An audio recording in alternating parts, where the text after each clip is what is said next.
One of the questions I ask clients when I go to see them is, can they name their top 10 customers? Okay. And the short answer is most of them can't. Most of them cannot tell me the names of their top 10 customers. Yet those top 10 customers can represent 25% of their business. And I think that actually what happens is they don't understand who their customers are and what makes a good customer and a bad customer. There's a driver inside of businesses that all customers are good. And on a sort of a scale of 1 to 10, there needs to be better understanding of what is a good customer and what is a bad customer. And a bad customer might not be someone who spends lots of money. A good customer might not be somebody who spends lots of money with you, because they might not make you any money. You know, you might be losing money. They're a lost leader. But as long as you understand that, you can put them in the right grouping.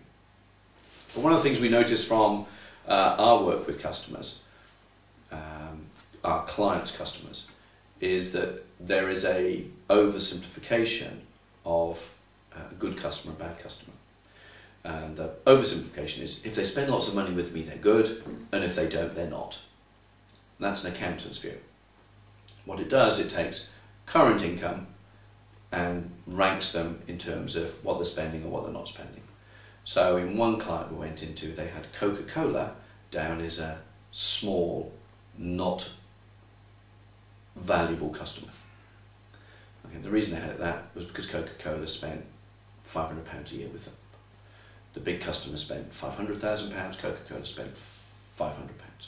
What they hadn't done is they hadn't taken any view of what Coca-Cola might spend with them. If they treated Coca-Cola differently, what could Coca-Cola spend with them?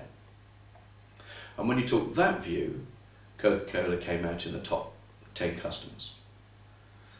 But what they weren't doing is they weren't putting any effort into Coca-Cola to get them to be a top 10 customer.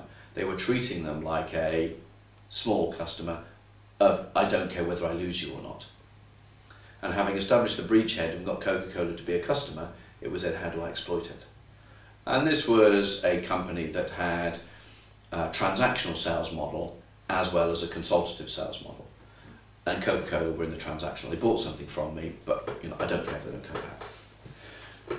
And what they needed to do is they needed to get an understanding of Coca-Cola's potential and the share of wallet they were currently enjoying, and put them into the consultative sales model and treat them like a consultative seller, and start to treat Coca-Cola accordingly.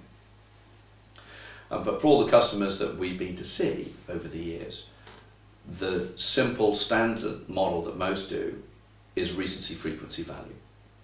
And that's okay. There's nothing wrong with the recency, frequency, value model, but it doesn't deal with the potential.